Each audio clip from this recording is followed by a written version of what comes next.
मेरे शब्द तुम्हारे भले के लिए है शूर्पणखा। सब कुछ तो खो चुकी हो तुम, अब अपने अपराधों की क्षमा मांग लो ताकि अपने किए का प्रायश्चित कर सको, अपनी भूल सुधार सको।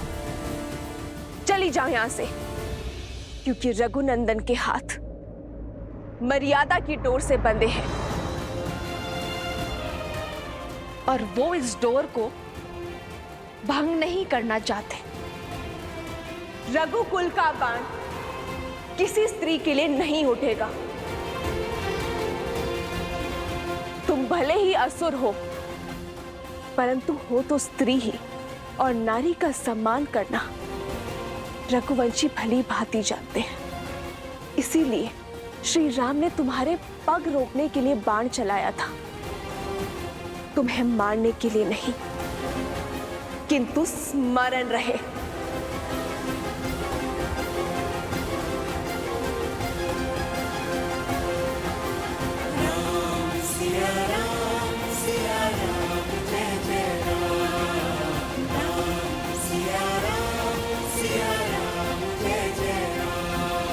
यदि पुनः तुमने रघुकुल पर कुदृष्टि डाली तो तुम्हारा संहार मैं स्वयं करूंगी।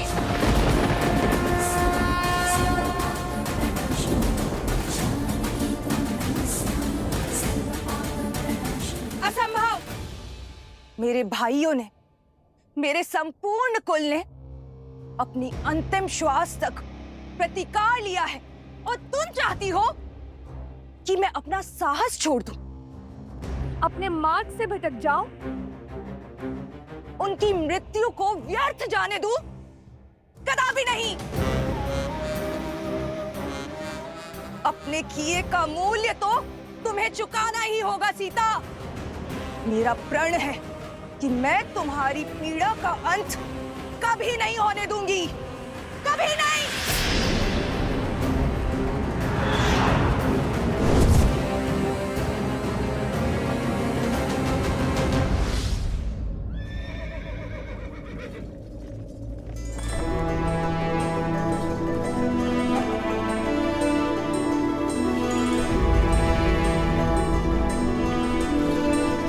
ये क्या?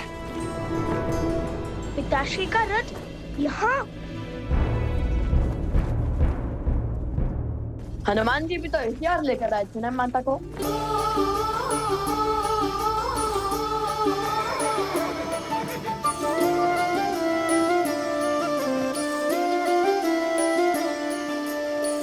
जन्म जन्म का है ये संगम, राम रतन सीता वैभव धन। एक है पौरुष एक समर्पण, एक है रूप तो दूजा दर्पण। राम है लोचन, सीता का स्थान राम के चरणों में नहीं। राम है बादल, सीता वृष्टि। राम के हृदय में है।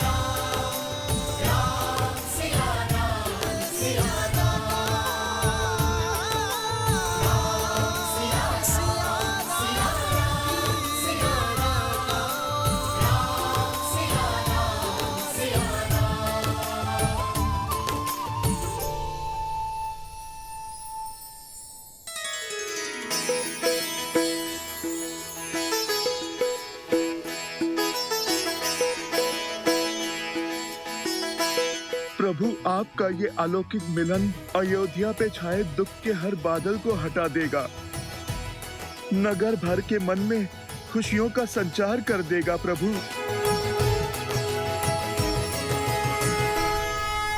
माता पिताश्री,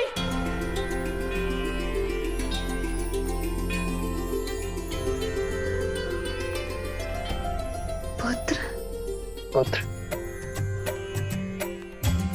माता, वो समय हम लाएंगे जब प्रभु श्री राम और माता सीता फिर से एक होंगे। क्षितिज, हम करेंगे रामायण संपूर्ण। जो नदी के तट को मिलाते से तू जन्म बात पिता मिलन के हेतु रामचंद्र सिया विरह घटाने प्रकटे नव कुश रूप सुहाने। आज हमारा संकल्प पूर्ण हुआ। सिया राम के वियोग का अंत हुआ। सिया राम, सिया राम, सिया राम। अब आप दोनों कभी पृथक नहीं होंगे।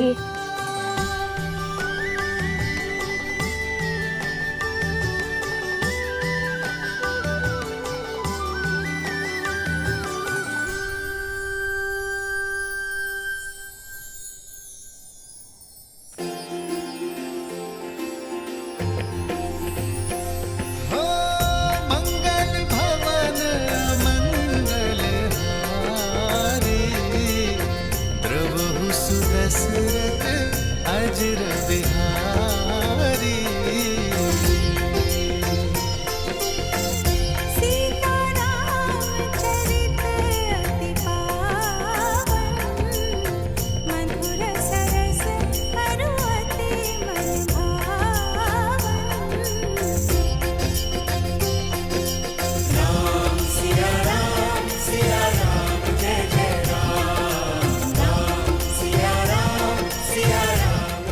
भैया, भाभी माँ, अब और विलंब उचित नहीं है। समस्त अयोध्या राम परिवार की प्रतीक्षा में है। चले। अवश्य।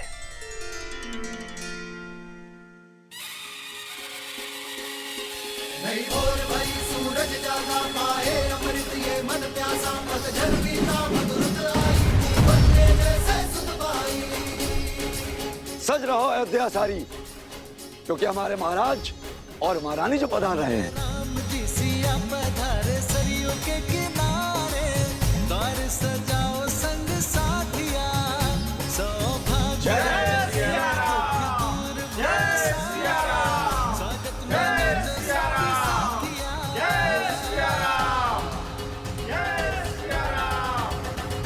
मोहन तिलक कुमारी अवध वधु संसार की अब सीता माता दशरथ नंदन रघुराय के गुण दस दिशाओं में हर नर गाता, हर नर गाता।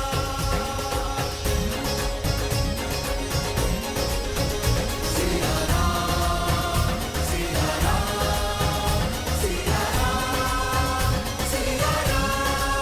हमें क्षमा कर दीजिए महारानी सीता, हमें क्षमा कर दीजिए। हमारे कारण आपको वियोग का घोर दंश झेलना पड़ा, इतने संकट उठाने पड़े। हमें क्षमा कर दीजिए महारानी सीता। महारानी हमें क्षमा कर दीजिए। हमें क्षमा कर दीजिए महारानी। हमें क्षमा कर दीजिए महारानी। रथ रोको सारथी।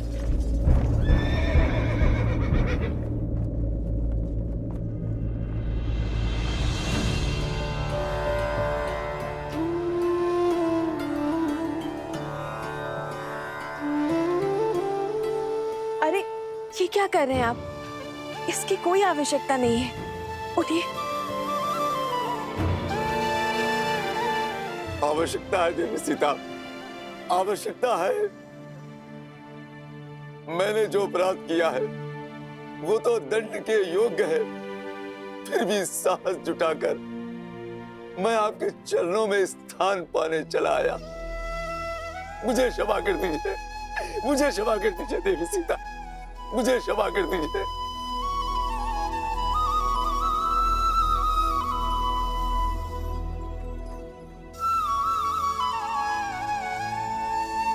जब आपकी पत्नी ने आपको क्षमा कर दिया है तो मैं कौन होती हूँ आपको दंड देने वाली? इसे एक बुरा स्वप्न समझकर भूल जाइए और राम राज्य की परिकल्पना को साकार करने में जुट जाइए। शुभ घड़ी है। चलिए अपने आंसू पोंछिए और आप भी। सिया राम, सिया राम, सिया ये आंसू भी तो आनंद के हैं महारानी। आज आपको इस नगर, इस देश में देखकर मेरे सिर से अपराध का भार हट गया। अब जब मैं प्राण त्यागूंगी, इस संतोष के साथ त्यागूंगी कि मैं आपके दुख का कारण तो बनी, किंतु आपको सुख में पुनः घर लौटते देखने की साक्षी भी बनी। आज मेरा मन तृप्त हो गया महारानी, तृप्त हो गया। आपने हम सब के कारण कितना कष्ट सहा। आपके त्याग से हम स्त्रियों को समाज में समान अधिकार मिला। आपके संस्कारों के कारण, आपके दोनों पुत्रों की सूझबूझ के कारण आज अयोध्या में स्त्रियों को अपना मूल्य समझ आया है।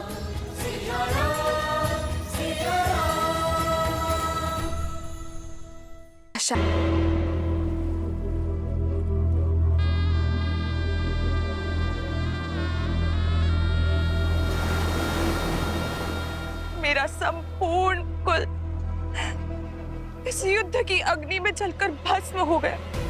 बलिदान तो सबने दिए, परंतु कोई भी अपने लक्ष्य से नहीं डिगा, और अब मैं भी नहीं डिगूंगी। तुम्हारा अंत नहीं कर सकती तो क्या हुआ, परंतु तुम्हें और सीता को जीवन भर की पीड़ा तो दे ही सकती हूं ना। तुम्हारे आने वाले कुल का नाश तो कर ही सकती हूँ राम।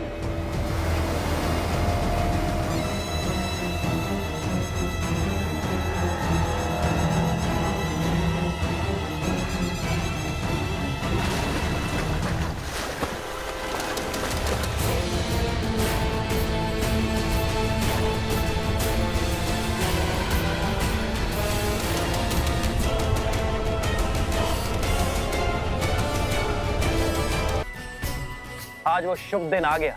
लोक अपवाद की जिस असुरी ज्वाला में समस्त कौशल राज्य जल रहा था, आज उस असुरी शक्ति का संहार हुआ, और उसका श्रेय देवी सीता को जाता है।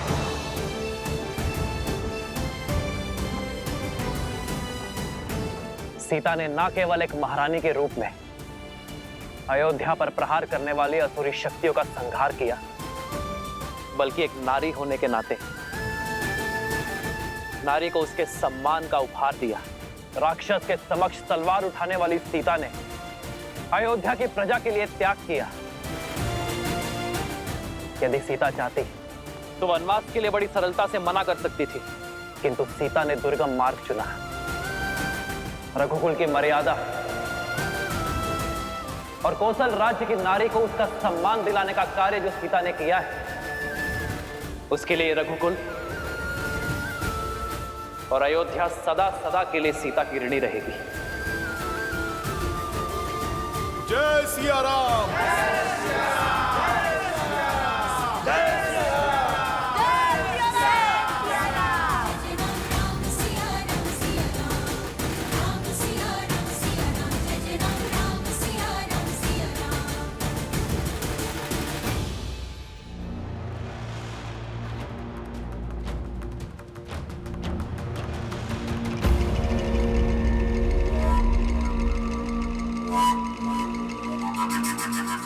उठो पिंगलाक्ष, तुम्हारा तप पूर्ण होने का समय आ गया है।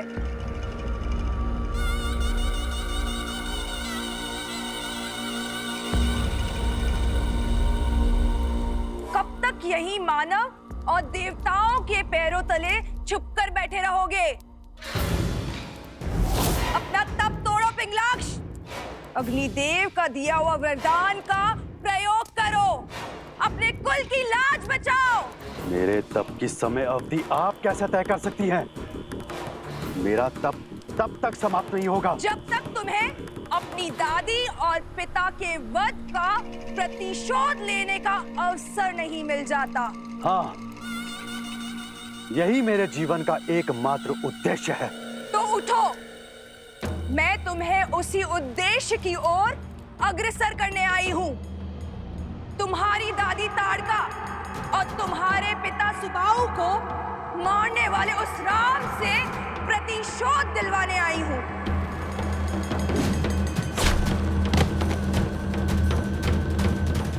उस राम ने ही तुम्हारी दादी और पिता को मारा है, तुम्हारे जीवन में विध्वंस बोया। अब मैं तुम्हें प्रतिशोध लेने का अवसर देती हूँ, उसके पुत्रों को मारने का मार्ग बताती हूँ।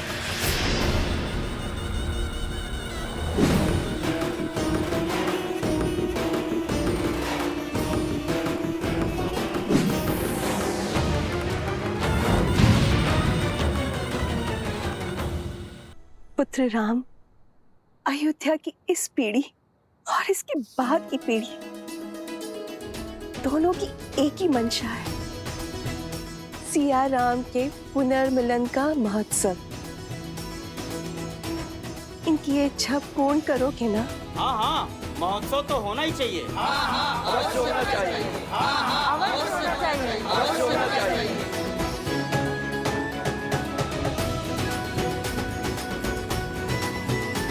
अयोध्या की महारानी और मेरी माता पुनः अयोध्या लौटी हैं। अपूर्ण अयोध्या आज पूर्ण हुई है। महाउत्सव तो होना ही चाहिए।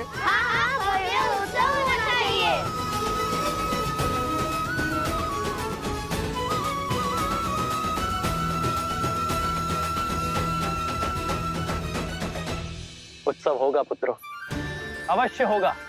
और ये उत्सव पूरा अयोध्या, पूरा जनमानस और समस्त भारतवर्ष मनाएगा। क्योंकि उत्सव केवल सियाराम के मिलन का नहीं, स्त्री और पुरुष के बीच असमानता की रेखा मिट जाने का भी उत्सव है। नारी को मिले समान अधिकार का सूचक है। अयोध्या अभी सुख के रस में डूबी है, उत्सव मना रही होगी और अब हम उनके आनंद को स्वाहा करेंगे, उनके उत्सव को शोक में बदलेंगे। राम और उसकी सेना को युद्ध भूमि में हराना असंभव है। उसके पुत्रों को अयोध्या से बाहर कैसे लाओगे? वो तुम मुझ पर छोड़ दो, शीघ्र ही तुम्हें वो अवसर प्राप्त होगा। तुम केवल अपनी सेना को सज्ज करो।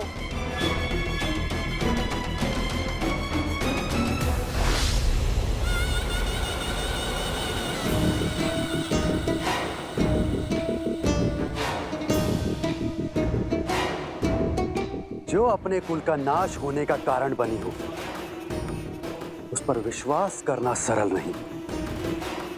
स्मरण रहे, यदि कुछ भी अनिष्ट हुआ तो मेरी अग्नि सबसे पहले तुम्हें जलाकर भस्म करेगी शूर्पणखा। भैया मैं तो कहता हूँ इस पुनर्मिलन के महोत्सव में राजा, महाराजा, संतगण और सभी ऋषियों को आमंत्रित किया जाए। ये उत्सव इतना बड़ा हो कि ये संसार आने वाली कई सदियों तक स्मरण रखे। अवश्य सभी को निमंत्रण भेजा जाए। पिताश्री, पिताश्री, हम स्वयं जाएंगे मिथिला नरेश को निमंत्रण देने। अवश्य पुत्र, किंतु इस बार मिथिला नरेश को नहीं, अपने नानाश्री को निमंत्रण देना। तो निश्चित रहा, अगली पूर्णिमा को अयोध्या में उत्सव होगा। पुरुषों और स्त्रियों के बीच के भेदभाव को समाप्त होने का और संसार से उस असुरी शक्ति का नाश होने का। जय सिया राम! जय सिया राम! जय सिया राम! जय सिया राम!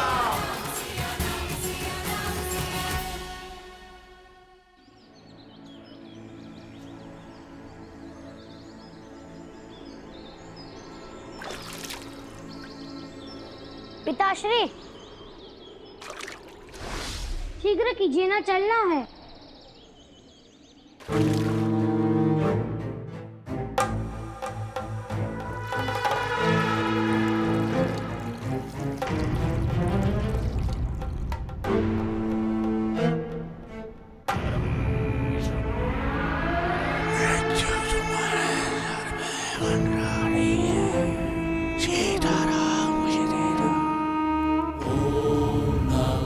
शिवाय ओम नमः शिवाय नमः शिवाय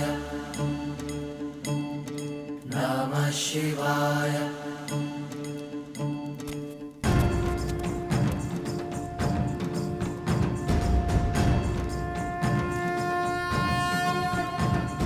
मिथिला जाने को सच हो गए दोनों। ओम नमः शिवाय। मैंने, तुम बोलो।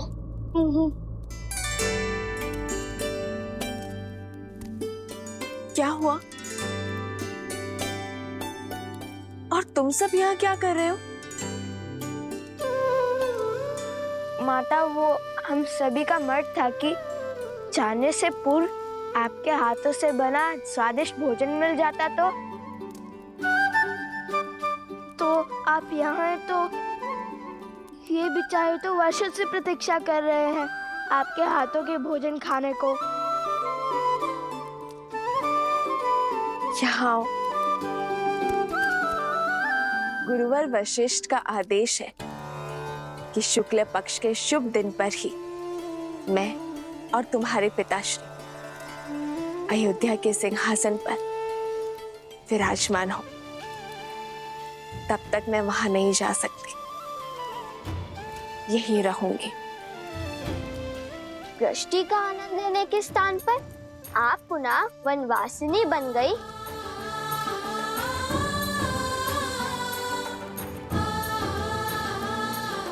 यदि मैं क्षण भर के लिए भी अयोध्या की महारानी का कार्यभार नहीं उठा सकती, तो मैं क्षण भर के लिए भी उस पद के साथ मिलने वाले सुख की अधिकारी नहीं हूं पुत्र। और यहाँ तो प्रश्न पूरे 16 पहर 2 दिवस का है। कितने उत्सुक थे आपके हाथ का भोजन ग्रहण करने के लिए। इतना सुना था हमने। जहाँ एक क्षण बिताना भी असंभव है, वहाँ 2 दिवस कैसे काटेंगे हम?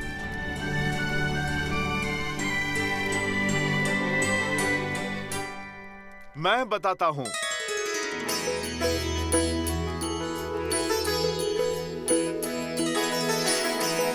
हनुमान जी,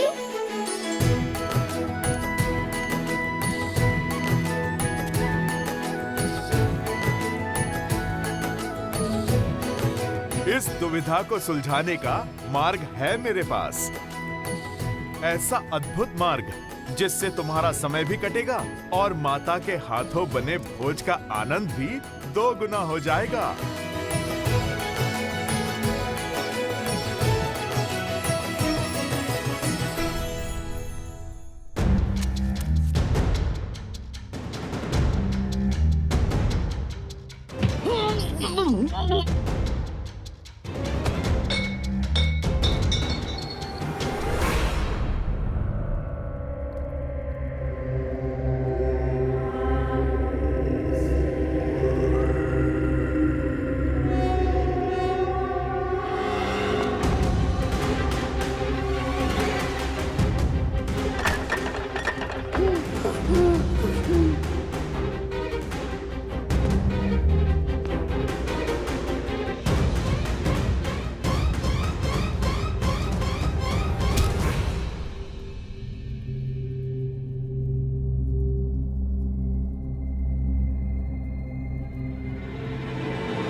मुझे मार सकते हो, किंतु मेरी सोच को नहीं।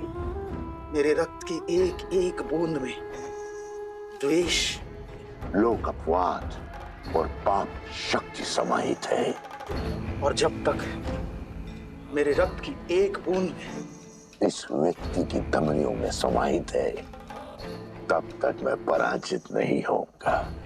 अब मैं अपनी असुरी शक्ति के बल पर इस भोले भाले व्यक्ति की सहायता से वो स्वांग रचूंगा, वो रेखा खींचूंगा जिसे लांघ कर सिया राम कभी भी एक नहीं हो पाएंगे। सहस्त्रमुख रावण की सोच के रहते सीता के मस्तक से अपमान का कलंक कभी नहीं मिटेगा। सुना है राम राज्य में प्रश्नों के उत्तर मिलते हैं, दंड नहीं। फिर एक अयोध्यावासी की दुविधा तो तुम सुलझाओगे ही राम। उसके प्रश्न के उत्तर तो तुम दोगे। वो प्रश्न जो पुनः तुम्हें सीता के पृथक कर देगा। इस मिलन के उत्साह को वियोग के शोक में बदल देंगे।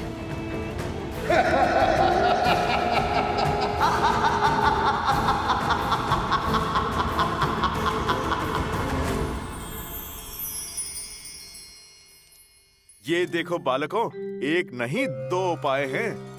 पहला उपाय ये है, तुम सब लवकुश के साथ मिथिला चले जाओ। मिथिला? और दूसरा? और दूसरा ये जो मैंने माता सीता से ही सीखा है। सब लो।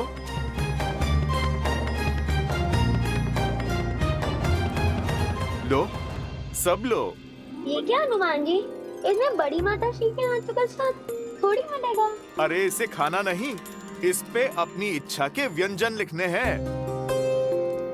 तुम्हें माता के हाथों से जो खाना है उसकी सूची बनानी है। सूची? अर्थात माता को तो भांति भांति के पकवान बनाने आते हैं। कहाँ से आरंभ करें और कहाँ पे अंत, कुछ समझ नहीं पाओगे। इसीलिए मैं आपसे कहता हूँ, आप सब मिथिला जाइए लवकुश के साथ। समय भी कट जाएगा और सूची पूर्ण करने का समय भी मिल जाएगा। अरे हनुमान जी, ये तो सुकोमल राजकुमार हैं। इनकी भूख आपके समान नहीं है। मिथिला क्या, ब्रह्मांड का भ्रमण भी कराए तब भी आप जितनी विराट सूची नहीं बना पाएंगे। इनके लिए तो एक एक व्यंजन ही बहुत है। कदापि नहीं, हम कौशल राज के राजकुमार हैं, श्री राम के भतीजे हैं। चुनौती लेकर पीछे नहीं हटते। देखिएगा हनुमान जी, ये भोज आपके भोज से भी अधिक प्रसिद्ध और परिपूर्ण होगा।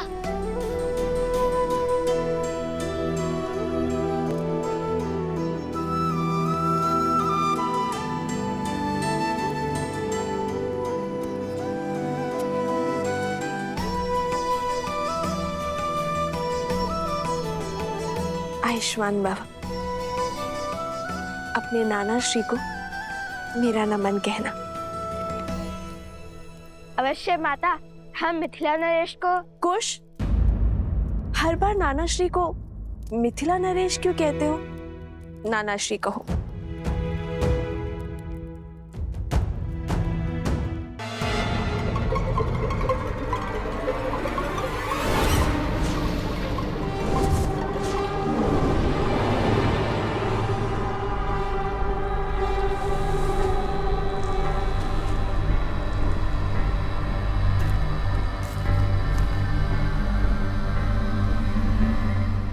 सावधान, लवकुश अयोध्या से निकल रहे हैं।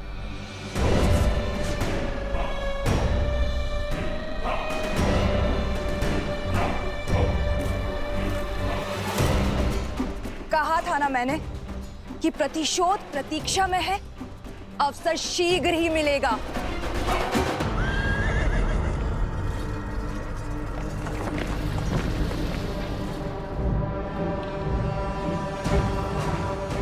ये निकल तो गए हैं, पर मिथिला पहुंचेंगे नहीं।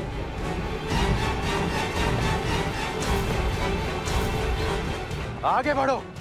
नहीं, इन्हें यहाँ मारने से क्या मिलेगा?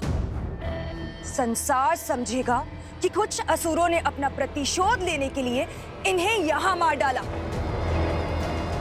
प्रतिशोध की अग्नि तो तब शांत होगी जब इन्हें इनके परिवार वालों के सामने उस भूमि से निकली हुई सीता को अपने घर और जीवन में स्थान देने वाले जनक के सामने मारेंगे, और तब जाकर असुरों की खोई हुई प्रतिष्ठा और संसार के मन में हमारा भय पुनः लौटेगा।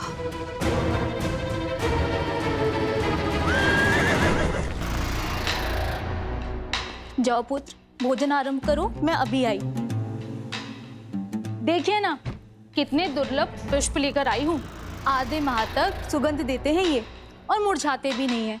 मुझे मार्ग में मिले तो मैं ले आई। ये हम महाराज राम और महारानी सीता को महोत्सव में भेंट करेंगे।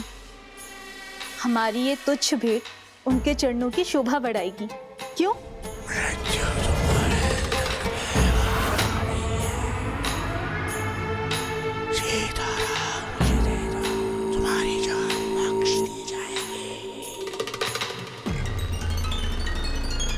उपहार तो उन्हें मिलना ही चाहिए, क्यों? जी। किंतु ये नहीं।